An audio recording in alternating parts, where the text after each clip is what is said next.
Hello friends, study with bank के current affair session में आपका स्वागत है।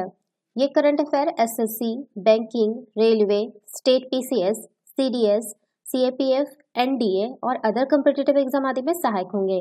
आज की डेट है 4 जनवरी 2021। तो चलिए आज का करंट अफेयर शुरू करते हैं। आज का पहला प्रश्न है, हाल ही में चर्चा में रहा मोलेम जंगल कौन से राज्य में है? Option A Rajasthan, option B Uttarakhand, option C Goa, option D Kerala. देखिए, गोवा में जो है मोलेम बचाओ अभियान ने मशहूर हस्तियों से लेकर राजनेताओं तक सभी का ध्यान अपनी ओर खींचा है। सभी ने मोलेम जंगलों पर्यावरण प्रभाव आकलन तथा समन उपायों के बिना ही अवसंरचनात्मक परियोजनाओं को मंजूरी दिए जाने का विरोध किया है। पिछले वर्ष से लेकर अब तक national board for wild life द्वारा 3 विवादास्पद परियोजनाओं को मंजूरी दी गई है, जिसको लेकर पर्यावरण विशेषज्ञों एवं पर्यावरण प्रेमियों के द्वारा काफी विरोध जताया जा रहा है। National board for wild life द्वारा स्वीकृत 3 विवादास्पद परियोजनाएं जो है उनमें है दिसंबर 2019 में गोवा के प्राचीन सिंगल रेलवे लाइन के विस्तार को मंजूरी, गोवा के राज्य मार्ग का विकास करने हेतु नए 4 लेन राजमार्ग की स्वीकृति, जो हाल ही में जो है national board for wild life की स्थायी समिति द्वारा गोवा से कर्नाटक तो है आपको 400 गोवा से कर्नाटक तक जो है आपका 400 किलोवाट की पावर ट्रांसमिशन लाइन को मोलेम जंगलों से गुजरने की मंजूरी। अब मोलेम जंगल है क्या है ये देखते हैं। तो मोलेम जंगल जो है गोवा के पश्चिमी घाट के किनारे घने सदाबहार और अर्ध सदाबहार वन है। ये जंगल जो है विशाल वन्यजीव विविधता के साथ साथ कई स्थानीय मानव समुदायों को भी आश्रय प्रदान करते हैं। यहाँ बाघ, तेंदुए और गौर और पक्षियों की जो है 200 से अधिक प्रजातियां निवास करती है। गोवा के महाइट वाइल्ड लाइफ सेंचुरी में रोशनी देने वाला मशरूम की प्रजाति माइसेना जीनस पाया जाता है। इस सेंचुरी को मोलेम नेशनल पार्क या महावीर वाइल्ड लाइफ सेंचुरी भी कहते हैं। बात करते हैं मोलेम राष्ट्रीय उद्यान के बारे में। तो पश्चिमी घाटों में स्थित मोलेम राष्ट्रीय उद्यान जो है 220 वर्ग किलोमीटर क्षेत्र में फैला हुआ है। यह गोवा के सुंगम तालुक में कर्नाटक के साथ की सीमा पर मोलेम शहर के साथ स्थित है। मोलेम राष्ट्रीय उद्यान में कदम राजवंश के कई मंदिर भी स्थित है। तो इसका जो सही आंसर होगा वो होगा ऑप्शन सी, गोवा। चलिए नेक्स्ट क्वेश्चन पे चलते हैं। हाल ही में अंतर्राष्ट्रीय वित्तीय सेवा केंद्र प्राधिकरण कौन से वित्तीय संगठन का सहयोगी सदस्य बन गया है? ऑप्शन ए अंतर्राष्ट्रीय वित्त निगम, ऑप्शन बी अंतर्राष्ट्रीय विकास संघ, ऑप्शन सी बहुपक्षीय निवेश गारंटी एजेंसी, ऑप्शन डी अंतर्राष्ट्रीय प्रतिभूति आयोग संगठन। देखिए, हाल ही में जो है अंतर्राष्ट्रीय वित्तीय सेवा केंद्र प्राधिकरण अंतर्राष्ट्रीय प्रतिभूति आयोग संगठन यानी जिसको हम लोग शॉर्ट में बोलते हैं IOSCO का सहयोगी सदस्य बन गया है। इसको शॉर्ट में बोलते हैं, ठीक है, इसको ठीक है। अब जो है उल्लेखनीय है कि इससे पहले जो है अंतर्राष्ट्रीय वित्तीय सेवा केंद्र प्राधिकरण को international association of insurance supervisor की सदस्यता भी मिल चुकी है। अब बात करते हैं अंतर्राष्ट्रीय प्रतिभूति आयोग संगठन के बारे में। तो अंतर्राष्ट्रीय प्रतिभूति आयोग संगठन एक अंतर्राष्ट्रीय संगठन है जो विश्व के प्रतिभूति बाजारों में 95% से अधिक प्रतिभूति नियामकों को एक मंच पर लाता है। यह जो प्रतिभूतियां हैं कि क्षेत्र में के लिए एक वैश्विक मानक निर्धारण है। IOSCO G20 और वित्तीय स्थिरता बोर्ड के साथ प्रतिभूतियां बाजारों को मजबूत बनाने के लिए मानकों का निर्धारण करने में मिलकर काम करता है। IOSCO के उद्देश्य और प्रतिभूतियां नियमन सिद्धांतों का FSB द्वारा मजबूत वित्तीय प्रणालियों के लिए प्रमुख मानकों के रूप में निर्धारण किया गया है। जो अंतर्राष्ट्रीय प्रतिभूति आयोग संगठन का जो गठन है वो 1983 में इसका स्थापना हुआ था और इसका जो मुख्यालय है वो मैड्रिड में है। मैड्रिड आपका जो है कि स्पेन में है। ओके, इसका मुख्यालय लिख लीजिएगा, हेडक्वार्टर, ठीक है। और ये एस्टेब्लिश हुआ था, ये ध्यान रखिएगा। इसमें आपका एक और आया है अंतर्राष्ट्रीय वित्तीय सेवा केंद्र प्राधिकरण। ठीक है, इसके बारे में देखते हैं। तो ये जो अंतर्राष्ट्रीय वित्तीय सेवा केंद्र को किसी भी देश में स्थापित करने का मुख्य लक्ष्य होता है अंतर्राष्ट्रीय वित्तीय सेवाओं का विकास करना होता है। अंतर्राष्ट्रीय वित्तीय सेवा केंद्र को किसी भी देश में अंतर्राष्ट्रीय निवेशकों और व्यापार के विकास हेतु एक प्रवेश द्वार माना जाता है। यह घरेलू अर्थव्यवस्था के क्षेत्राधिकार से बाहर के ग्राहकों को वित्तीय सेवाओं से संबंधित आवश्यकताओं की पूर्ति करता है। गौरतलब है कि भारत का पहला अंतर्राष्ट्रीय वित्तीय सेवा केंद्र आपका है गुजरात गांधीनगर, लिख लीजिएगा, सॉरी गांधीनगर में है, गुजरात के गांधीनगर में स्थापित किया गया है। वर्तमान में जो है IFSC में बैंकिंग, पूंजी बाजार और बीमा क्षेत्रों को कई नियामकों अर्थात RBI, सेबी और IRDAI द्वारा नियंत्रित किया जाता है। तो इसका जो सही आंसर होगा वो होगा ऑप्शन डी, अंतर्राष्ट्रीय प्रतिभूति आयोग संगठन। चलिए नेक्स्ट क्वेश्चन पे चलते हैं। हाल ही में कौन से एजेंसी द्वारा होगा, यहाँ लोग आप लोग करेक्ट कर लीजिएगा, कौन से एजेंसी द्वारा, हाल ही में कौन से एजेंसी द्वारा आउट ऑफ अफ्रीका रिपोर्ट जारी किया गया है? ऑप्शन ए संयुक्त राष्ट्र पर्यावरण कार्यक्रम, ऑप्शन बी पर्यावरण जांच एजेंसी, ऑप्शन सी विश्व मौसम विज्ञान संबंधी संगठन, option D intergovernmental panel on climate change. Okay, तो ये जो है हाल ही में जो है आपका पर्यावरण जांच एजेंसी द्वारा आउट ऑफ अफ्रीका रिपोर्ट जारी किया गया है। पर्यावरण जांच एजेंसी द्वारा उल्लेखनीय है कि पर्यावरण जांच एजेंसी ब्रिटेन स्थित एक चैरिटी संस्था है जो पर्यावरण और वन्य जीव अपराध की जांच करता है। ये लोग आप लोग नोट डाउन कर लीजिएगा, है ये ब्रिटेन की जांच एजेंसी है, ठीक है, ब्रिटेन की। इसमें रिपोर्ट में रेखांकित किया गया है कि मध्य और पश्चिम अफ्रीका में व्याप्त भ्रष्टाचार ने हाथियों और पेंगोलिन जैसे वन्य जीवों के अवैध शिकार की दर बढ़ाया है। पर्यावरण जांच एजेंसी पिछले महीने G20 के संरक्षण पर संयुक्त घोषणा पर सहमति व्यक्त करने वाले 20 प्रमुख वन्यजीव संगठनों में से एक था। इन संगठनों के द्वारा stop the illegal wild life trade अभियान चलाया गया था। अब आउट ऑफ अफ्रीका रिपोर्ट के कुछ प्रमुख बिंदु के बारे में बात करते हैं। तो पर्यावरण जांच एजेंसी के शोधकर्ताओं ने हाल ही में मध्य और पश्चिम अफ्रीका के वन्य जीवों पर अध्ययन किया है। उन्होंने अपनी रिपोर्ट आउट ऑफ अफ्रीका में कहा है कि यहाँ व्याप्त भ्रष्टाचार ने हाथियों और पेंगोलिन जैसे वन्य जीव के अवैध शिकार को बढ़ा दिया है। रिपोर्ट से पता चलता है कि नाइजीरिया में व्याप्त भ्रष्टाचार और गरीबी का आपराधिक नेटवर्क द्वारा लाभ उठाया गया है। इस नेटवर्क ने हाथी एवं पेंगोलिन जैसे वन्य जीव की तस्करी को एशिया के अन्य देशों में बढ़ावा दिया है। तो इसका सही आंसर होगा ऑप्शन बी, पर्यावरण जांच एजेंसी। चलिए नेक्स्ट क्वेश्चन पे चलते हैं। हाल ही में कौन सा राज्य ईज ऑफ डूइंग बिजनेस सुधारों को लागू करने वाला भारत का सातवां राज्य बन गया है? Option A Jharkhand, option B Kerala, option C Orissa, option D Sikkim. देखिए आपका जो उड़ीसा जो है ईज ऑफ डूइंग बिजनेस सुधारों को लागू करने वाला देश का जो है 7वां राज्य बन गया है। राज्यों में जो ईज ऑफ डूइंग बिजनेस सुधार से जुड़े कुछ प्रमुख बिंदु के बारे में बात करें तो किसी भी देश में बिजनेस करना कितना आसान है उसे आंकने के लिए जो है ईज ऑफ डूइंग बिजनेस सूचकांक अहम भूमिका निभाता है।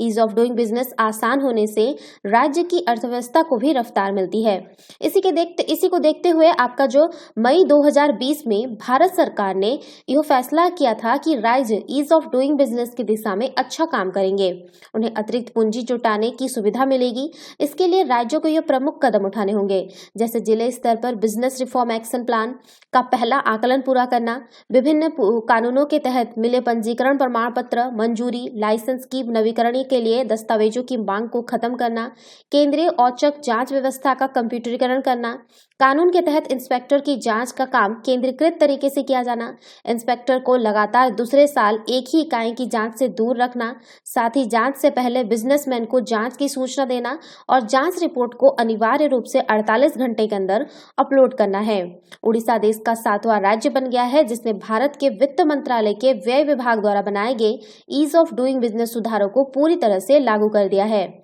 ऐसा करने के बाद जो है राज्य जो है 1429 करोड़ रुपए की ओपन मार्केट बोरोइंग लेने का पात्र हो गया है। इस संबंध में जो है आपका 30 दिसंबर 2020 को वित्त मंत्रालय के व्यय विभाग ने राज्य को अनुमति भी प्रदान की है। देश में उड़ीसा के अलावा जो आपका शॉर्ट में लिख दे रही हूँ, आंध्र प्रदेश, ठीक है, कर्नाटक, मध्य प्रदेश, आपका राजस्थान, तमिलनाडु आपका टीएन लिख लीजिएगा, सॉरी टीएन, तमिलनाडु और आपका तेलंगाना जो है ईज ऑफ डूइंग बिजनेस सुधारों को लागू करने वाले राज्य बन चुके हैं। ये 6 थे अभी आपका, सॉरी ये आपके 6 थे और ये आपका उड़ीसा अभी जो है आपका 7वां बन गया है। तो उसका सही आंसर होगा ऑप्शन सी, उड़ीसा। चलिए नेक्स्ट क्वेश्चन पे चलते हैं। सॉरी, तेलंगाना को शॉर्ट में क्या बोलते पता नहीं है, टी आप जी लिख दीजिएगा, ठीक है। चलिए नेक्स्ट क्वेश्चन पे चलते हैं। हाल ही में कौन से कंपनी ने तेल रिफाइनरों को टरबाइनों के लिए देश का पहला रिमोट मॉनिटरिंग सिस्टम लॉन्च किया है? ऑप्शन ए है आपका तेल एवं प्राकृतिक गैस निगम limited, option B Indian Oil Corporation, option C Hindustan Petroleum Corporation Limited, option D Bharat Oman Refineries Limited. इसमें आपको पूछा गया है कि तेल रिफाइनरियों के लिए टरबाइनों के लिए है, ठीक है, तेल रिफाइनरी की जो टरबाइन है उसके लिए है जो पहला रिमोट मॉनिटरिंग सिस्टम लॉन्च किया गया है। तो ये जो आपका लॉन्च किया गया है ये इंडियन ऑयल कॉर्पोरेशन द्वारा लॉन्च किया गया है। ये हैदराबाद में स्थित इस परियोजना का उद्घाटन जो है हाल ही में भारत सरकार के पेट्रोलियम एवं प्राकृतिक गैस मंत्री धर्मेंद्र प्रधान ने किया है। यह पहली बार है जब देश में इस तरह की जो है बहुइकाई निगरानी प्रणाली की किसी ऑयल पीएसयू द्वारा क्रियान्वित किया जा रहा है। मूल रूप से उपयुक्त रिमोट मॉनिटरिंग सिस्टम को संयुक्त राज्य अमेरिका के जनरल इलेक्ट्रिक के अटलांटा विश्लेषणात्मक केंद्र से संचालित करने की परिकल्पना की गई थी, लेकिन डेटा रेसिडेंसी क्लोज राष्ट्रीय साइबर सुरक्षा दिशा निर्देशों के कारण अब इसे हैदराबाद में संचालित किया गया है। तो इसका जो सही आंसर होगा option B, Indian Oil Corporation. चलिए नेक्स्ट क्वेश्चन पे चलते हैं। हाल ही में धान की फसल से ब्लास्ट रोग को नियंत्रित करने के लिए किसानों को कौन से रासायनिक तत्वों का अत्यधिक उपयोग न करने की सलाह दी गई है? Option A nitrogen, option B phosphorus, option C potash, option D hydrogen. देखिए, धान की फसल में ब्लास्ट रोग को नियंत्रित करने के लिए किसानों को अधिक नाइट्रोजन का उपयोग न करने की सलाह दी गई है। क्या अब धान में ब्लास्ट रोग के बारे में बात करते हैं तो धान की फसल का ब्लास्ट रोग मैग्नापोर्थ एरिजा नामक फंगस के कारण होता है। यह धान के पौधे की जमीन के ऊपर के सभी को जो है हिस्सों में प्रभावित कर सकता है। यह रोग आमतौर पर उन क्षेत्रों में धान की फसल को प्रभावित करता है जहां मिट्टी में नमी की कमी होती है, लगातार और लंबे समय तक बौछारदार बारिश होती है और दिन में तापमान कम रहता है। दिन रात में तापमान में अधिक अंतर के कारण पत्तियों पर ओस की बूंदें जम जाती है और इस प्रकार अपेक्षाकृत ठंडा तापमान इस रोग के विकास का कारण बनता है। तो इसका जो सही आंसर होगा वो ऑप्शन ए, नाइट्रोजन। चलिए नेक्स्ट क्वेश्चन पे चलते हैं। हाल ही में चीन में उइगर मुसलमानों पर हो रहे अत्याचार की निगरानी के लिए कौन से देश ने फाइव आइज गठबंधन के साथ मिलकर काम करने की सहमति जताई है?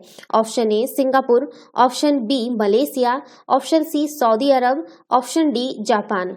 देखिए, चीन में उइगर मुसलमानों पर हो रहे अत्याचारों की निगरानी के लिए जापान ने फाइव आइज गठबंधन के साथ मिलकर काम करने की सहमति जताई है। अब बात करते हैं फाइव आइज गठबंधन के बारे में। तो फाइव आइज 5 देशों को एक प्रभावशाली खुफिया नेटवर्क है जिसमें जो है आपका ऑस्ट्रेलिया, नाम लिख दे रहे हैं, ऑस्ट्रेलिया, ठीक है, उसके बाद आपका ब्रिटेन, कनाडा,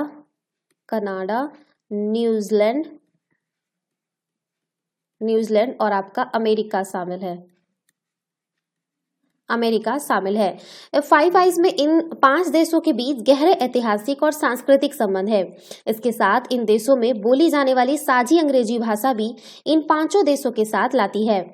फाइव आइज गठबंधन की उत्पत्ति की पृष्ठभूमि अटलांटिक चार्टर में देखी जा सकती है, जिसे विश्व युद्ध के बाद मित्र देशों के साझे लक्ष्य को पूरा करने के लिए आपका अगस्त 1941 में जारी किया गया था। हालांकि खुफिया गठबंधन की औपचारिक शुरुआत जो है वो आपका 1946 में दूसरे विश्व युद्ध के पश्चात हुई थी। इस गठबंधन का प्रमुख उद्देश्य चीन, उत्तरी कोरिया और रूस पर नजर रखना और उससे जुड़ी खुफिया जानकारियों को आपस में साझा करना है। तो इसका जो सही आंसर होगा वो होगा ऑप्शन डी। चलिए नेक्स्ट क्वेश्चन पे चलते हैं।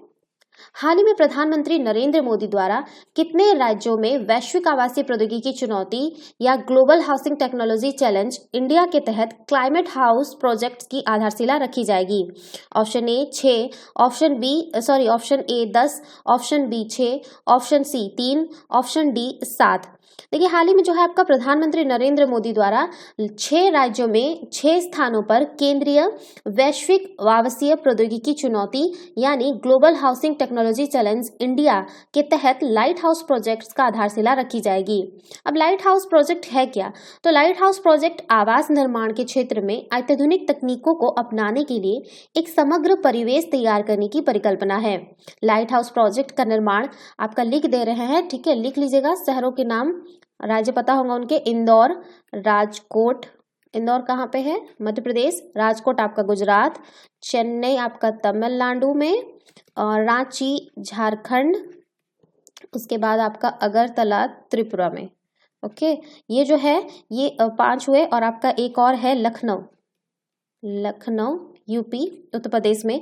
ये 6 राज्यों के 6 जगहों में, ठीक है, ये आपका लाइट हाउस प्रोजेक्ट शुरू किया जाएगा, लॉन्च किया जाएगा, ठीक है। और इसके प्रत्येक स्थान पर जो है संबंध बुनियादी ढांचा सुविधाओं के साथ लगभग 1000 मकानों को शामिल किया गया है। तो इसका सही आंसर होगा ऑप्शन बी 6। चलिए नेक्स्ट क्वेश्चन पे चलते हैं। हाल ही में केंद्रीय मंत्रिमंडल द्वारा कौन से 2 नगरों में औद्योगिक गलियारा नोड्स की शुरुआत की गई है? ऑप्शन ए चित्तूर और रामेश्वरम, ऑप्शन बी हम्पी और कंजानूर, ऑप्शन सी कृष्णापट्टनम और तुमकुर, ऑप्शन डी चेन्नई और कोच्चि। देखिए, हाल ही में जो है केंद्रीय मंत्रिमंडल द्वारा कृष्णापट्टनम और तुमकुर में औद्योगिक गलियारा नोड्स की स्वीकृति दी गई है, आपका कृष्णापट्टनम और तुमकुर में। अब बात करते हैं औद्योगिक गलियारा क्या है। तो औद्योगिक गलियारा मूल रूप से मुख्य मार्ग के रूप में राज्यों से होकर गुजरने वाला मल्टी मॉडल परिवहन सेवाओं से युक्त गलियारा होता है। औद्योगिक गलियारे उद्योग और अवसंरचनाओं के मध्य प्रभावी समेकन उपलब्ध कराते हैं, जिससे समग्र रूप से आर्थिक और सामाजिक विकास में वृद्धि होती है। औद्योगिक गलियारा में विश्व स्तरीय अवसंरचनाओं का निर्माण होता है, जैसे द्रुत गति परिवहन नेटवर्क, रेल और सड़क, अत्याधुनिक कार्गो हैंडलिंग उपकरणों का सहित बंदरगाह, आधुनिक हवाई अड्डे, विशेष आर्थिक क्षेत्र, लॉजिस्टिक पार्क, ट्रांसपोर्ट हब, औद्योगिक जरूरतों को पूरा करने के लिए knowledge park, township, real estate जैसी पूरक अवसंरचनाएं, इस तरह के कुछ है जो औद्योगिक गलियारे के लिए उपयुक्त होते हैं। तो ये जो सही आंसर होगा ऑप्शन सी कृष्णापट्टनम और तुमकुर। चलिए नेक्स्ट क्वेश्चन पे चलते हैं। हाल ही में कौन से देश ने गर्भपात संबंधी नियमों में संशोधन करते हुए अब गर्भपात को वैध घोषित कर दिया है? Option A Belarus, option B Poland, option C Indonesia, option D Argentina. देखिए, हाल ही में जो है अर्जेंटीना ने गर्भपात संबंधी नियमों में संशोधन करते हुए अब गर्भपात को वैध घोषित कर दिया है। अभी तक जो है अर्जेंटीना में गर्भपात से संबंधित कानून अत्यंत कड़े थे। ऐसे में यह एक परिवर्तनकारी निर्णय है। इस विधेयक के पारित होने से पहले अर्जेंटीना में केवल 2 स्थितियों में ही गर्भपात की अनुमति थी। पहला बलात्कार के मामले में, तथा दूसरा जब किसी गर्भवती महिला के स्वास्थ्य को गंभीर खतरा हो। वर्ष जो है आपका 1921 में अस्तित्व में रहे इस कानून के संशोधन की मांग कर रहे कार्यकर्ता वर्षों से गर्भपात की वैधता के लिए अभियान चला रहे थे। कैथोलिक चर्च और एंजिल समुदाय का अर्जेंटीना में अधिक प्रभाव था। इनकी मान्यता के अनुसार गर्भपात करना गलत है। यहाँ तक कि इन मान्यताओं के कारण गर्भ निरोधक की बिक्री भी देश में प्रतिबंधित है। यही कारण है कि इस बिल का कैथोलिक चर्च और एंजिल समुदाय द्वारा कड़ा विरोध किया जा रहा था। 2 वर्ष पूर्व अर्जेंटीना की सरकार ने गर्भपात के संदर्भ में एक बिल पारित करने का प्रयास किया था, परंतु वो बिल जो है बहुत कम वोटों के अंतर से पारित होने से रह गया था। वर्तमान बिल के अनुसार गर्भपात में 14वें सप्ताह तक गर्भपात को वैध घोषित किया गया है। तो इसका जो सही आंसर होगा वो होगा ऑप्शन डी अर्जेंटीना। तो ये थे आज के करंट अफेयर। वीडियो पसंद आए तो लाइक, शेयर और कमेंट करना ना भूले, साथ ही साथ चैनल को सब्सक्राइब करना ना भूले। Thanks for watching, have a nice day, take care.